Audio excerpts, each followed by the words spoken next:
Well, thanks so much, Steve. This issue that Nick poised about how do we look at the future is something that we've been engaged in at Calit2 intensively over the last couple of years. As we saw ourselves coming up on the 10th year anniversary, of course, it's great to look back, have President Atkinson, President Dines on a second floor and fifth floor of the building. We have plenty of opportunity to talk and get their insights of where the country is going and so forth. We have an extremely powerful external advisory board that is chaired by Phil Smith, who was the executive director of the National Research Council for 12 years with Frank Press when he had Ralph Cicerone's job as president of the National Academy. And Forrest Baskett, who's a venture partner at NEA, was co-chair for many years. Ann Peterson, who was previously the deputy director of the National Science Foundation, is now co-chairing, taking in Forrest's place. And then we just have a wonderful group, including Drew Signier, who you will hear from in a few moments. So they give us a great deal of input. And then, you know, we've done a formal path forward analysis of where we're going in the next 10 years. We've gotten enormous amount of input in a very iterative way from the faculty, the staff, the students, our industrial partners, our community leaders. All of these meetings that have led to our 4 major areas in energy, the environment, healthcare, and culture were carried out with the form you see here, with the high-definition video linking together the researchers at Irvine and San Diego. I think this is probably a first in the University of California to actually have developed the next tenure using the technology itself of telecommunications that is so transformational. And so this is really taking us into the future. I have to say that, in response to Nick, I share his concern about the artificial barriers that have been put in the way of global students being able to come here and stay here. And it's something that does need rectification very quickly if we're going to stay competitive. But I think the thing that makes me feel good is that in spite of these political barriers, we have used this global telecommunication technology to link up with countries all around the world, and virtually every project that Calit2 has is born global. And that's because the innovation has become global.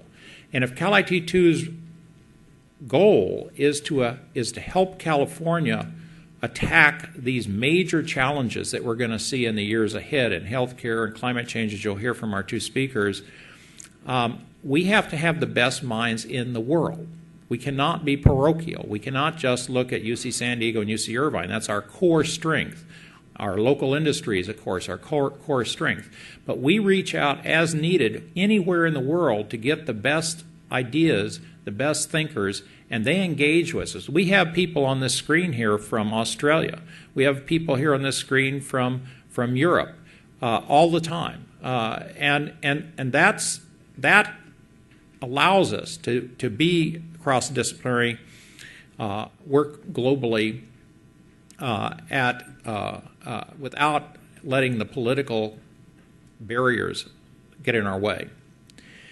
So I want to take an example of how we're thinking about this by asking Dan Dooley, Vice President in the Office of the President for External Relations, but previously he had the portfolio for agricultural and natural resources. And so he is somebody who actually is from the field. He understands the impact that this emerging and accelerating climate change is going to have on the core of California, the nation, and the rest of the world, because it's the food supply that is going to be, along with the water supply, most disrupted in a way that is going to impact the carrying capacity of the human civilization.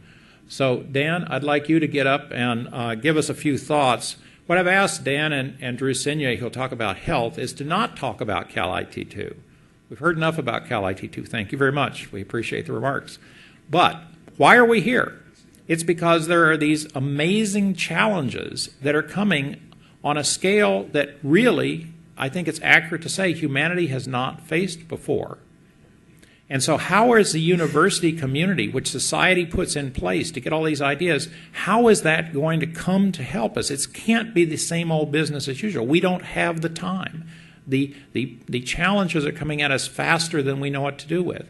And so I've asked Dan and then Drew to give some ideas from where they sit, a broader perspective of what these challenges are. They give you an idea of why we're working so hard and so fast to organize the brain power in the University of California and our industrial partners, our communities, to respond to those challenges. Dan? Thank you, Larry. I appreciate the opportunity. I will say that I am still the Vice President for Ag and Natural Resources. As a part of the budget cutting process in the Office of the President, we all have 2 jobs now. So I continue to oversee this portfolio. But more importantly, I joined the university from the private sector just about 3 years ago and spent most of my professional career after working in Sacramento as a water and environmental attorney in California, and have dealt with many issues related to water policy and so forth.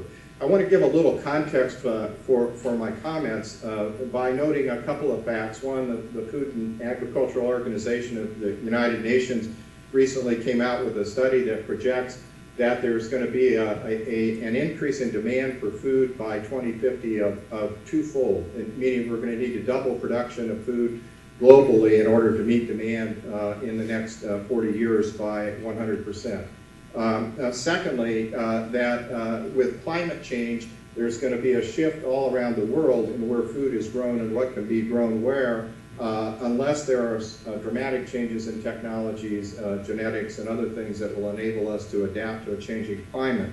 And that if we don't respond to the climate change challenges, we will not be able to double production. We will find incidents of childhood hunger proportionally increasing around the world. We will see caloric intake generally per capita declining unless we respond to these challenges. So I'm going to talk mostly about California, but these issues are global in nature, and they're not distinguishable in California. And I would also say that the university in our division hosts a biennial International Water Policy Forum, which was held just 3 weeks ago in Buenos Aires.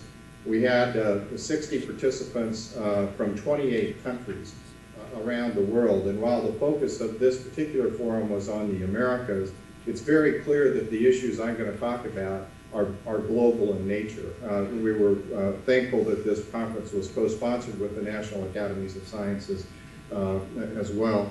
So in California, we have a water distribution system that was designed using hydrology forecast that by current estimates grossly overstated the long-term availability of water.